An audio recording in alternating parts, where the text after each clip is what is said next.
Hello, everyone. Welcome back to the podcast. We are pleased to welcome Dr. Doris Day. Dr. Day is a board-certified dermatologist specializing in laser, cosmetic, surgical, and aesthetic dermatology. She is a medical educator and a highly respected and sought-after media personality. It's such a pleasure to be speaking with you, Dr. Day. So, Dr. Day, as a member of the South Beach Symposium Planning Committee, you help design and curate the agenda. How do you decide which topics should be covered? Do you rely on issues or concerns you see in your practice? Yes, I rely heavily on that. And I also rely on what I read in the medical literature and also conversations with colleagues and what I see on social media. So it's really easy to get a sense of what the top most interesting cutting edge topics of the day are. And then we look for the best physicians to come and explain them and try to teach best techniques and give the best background information. Okay, well, that's a very good strategy, it sounds like. And in the past 20 years of South Beach Symposium, what are some sessions or topics we covered that proved to be on the cutting edge of industry developments, in your opinion? Well, every year we have the newest devices, as well as ones that are tried and true that have new applications. And then whether there's new injectables, new neuromodulators, new techniques, new ways of injecting, even using different devices like syringe versus cannula or needle versus cannula. So there are so many nuances to what is cutting edge, both in actual new product and also new ways of delivering that product, and then new ideas and pearls we have, and sometimes also danger things that are new that maybe we need a little bit more information before you start using them, or more advanced techniques and what you need to look out for if you're going to that level of advanced injection or advanced technique use of a device.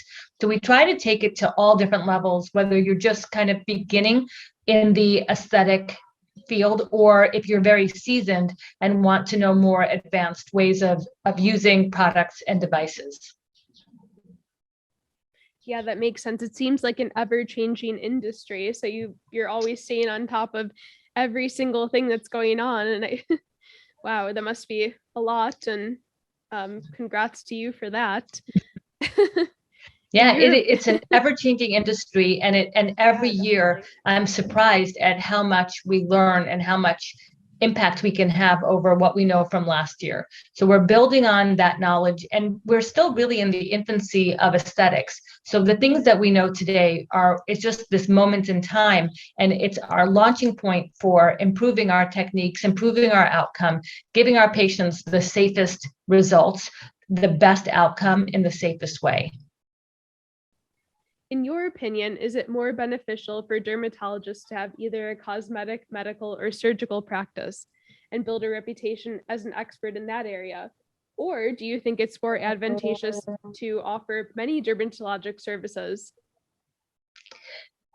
I think it depends. It depends on where you are and what your patient population is. For me, it's important to know as much as I can with a strong grounding in anatomy, pathophysiology, technique, and then have those options of what to do. I only do surgery for skin cancer. I don't do plastic surgery or reconstructive surgery. And so my focus is on non-surgical outcomes using devices and the injectables. And that works for me. I don't do hair transplant. I don't do lipo, even though I'm trained in both, because I feel like I would need to devote more time and energy to that. And I wouldn't be able to have as broad an impact as I would like. So I'm only one person and I can only do so much in my day. But it depends on what the need is for where you are and what your interests are. So I would say follow what you find the most exciting and interesting, and then you'll see where that takes you. And it can change over time. Okay, that makes sense. And also, dermatology is known as one of the most competitive medical specialties. What would your advice be to a medical student or resident pursuing a dermatology career or fellowship? Just work really hard and do it because it's what you love to do. I would say this is competitive to get into, and then it's also competitive once you're in it. and you have to have a certain amount of energy to be able to succeed. It doesn't get easier over time. I've been in practice 20 years and I still feel like in many ways, as much as I have so much experience, I still feel like I'm at the beginning of my career in many ways because it's growing so much and so quickly. So you have to have that desire to understand that this is lifelong learning, and you have to keep pushing out of your comfort zone. So even starting as a medical student, find a project that you find interesting to start doing research in from as soon as you can in your medical career, even in your gap year before you start medical school, and look for ways that you can showcase what your interests are through publications and presenting at meetings. The more of a presence you have that shows you're authentically interested in this specialty, the better your chances of shining and standing out in a crowd. So it's not just having good grades and good scores.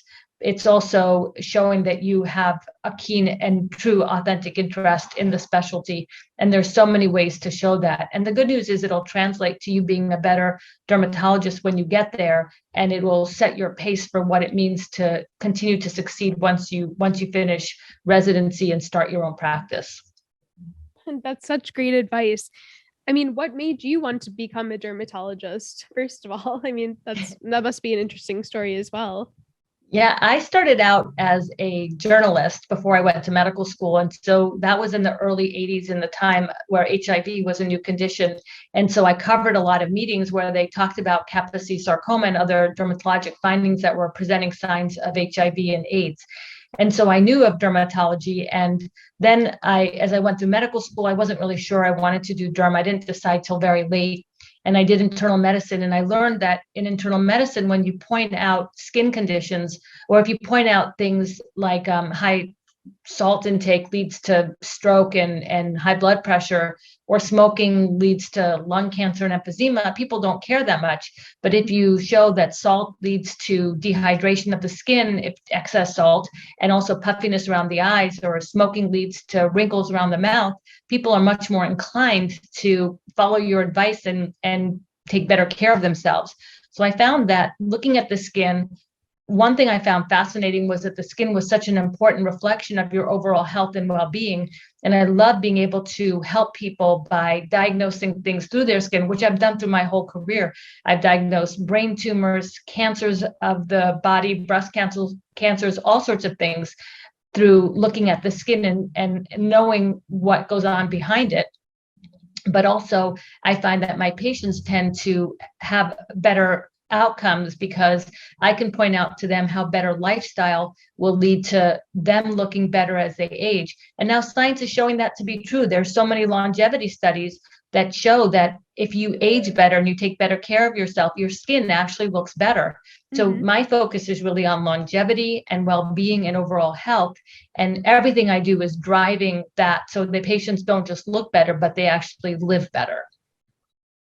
So I love the writing. I've done a lot of reporting still. And I really love that aspect of it, the educational aspect. So I did a master's in journalism after college, and then it was specializing in medical reporting. So that really was my interest. And part of being in that program was we had to apply to medical school. So I had to apply to medical school. Okay. Wow, that's really cool. Thank you for sharing that. Sure. So the next question we have is the recent approval of JAK inhibitors to treat atopic dermatitis is an exciting development in medical dermatology. Are there any devices or technologies emerging on the aesthetic side that you are excited about?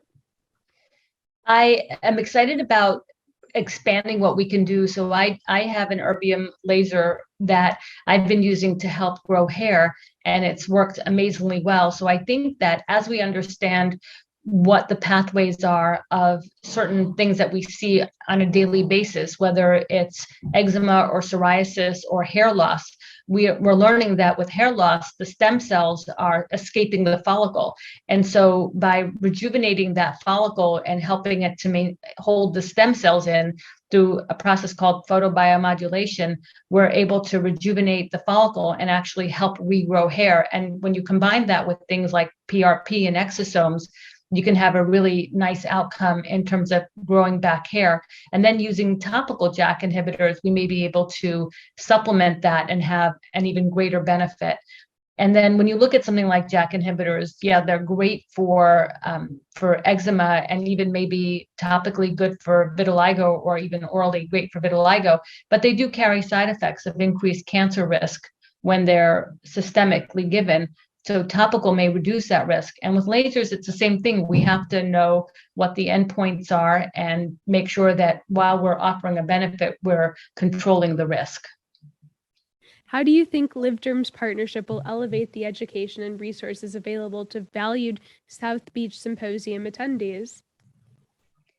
LiveDerm is great at making sure that there is a very broad array of companies presenting and involved with the meeting. And so the exposure of the attendees is going to be also very broad and very helpful. So whether you're interested in medical or aesthetic dermatology, they're going to get the cutting edge companies there to help share with you what the value is of their product, and you'll be able to compare one to another to see what would be best for you. And then you have practicing physicians from a whole range of specialties within aesthetics, whether some are more surgical, some are more device oriented, some are more injectable.